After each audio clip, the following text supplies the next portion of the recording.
Got a big interview coming up and need to stand out? Good news. A story can make that happen. Stories are, by default, the most memorable form of human communication. Whether it's a story that plays on a film or a story in the news or a story that's told to you by a friend, stories are what humans remember. Logic therefore suggests that if you want to be remembered in a sea of potential candidates, tell stories in your interview. Here are the steps. First, determine the most important messages you'll need to communicate. Are they interested in your previous experience? Will they need to know if you can manage a team? Are there potential weaknesses in your resume that you'll need to explain?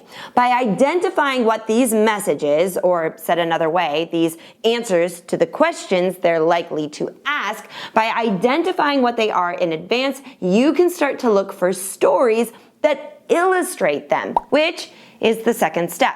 For each message, think back to a moment in your career or life that illustrates your answer in action. Those are the stories you can tell. For example, if you'll need to illustrate your managerial skills, think back on a time when you led your team through a challenge and it ended in success. If you think they'll be concerned that you don't have experience in their specific industry, think back on your career and choose a moment when you exhibited one of the qualities essential for this new industry in your previous work.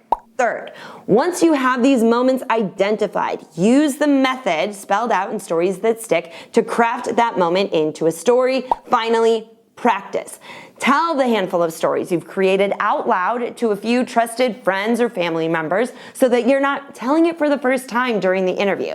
One of my favorite emails to get from people is the "I told the story and got the job" email. If you want to stand out in your interview, come prepared with stories and rise above the rest.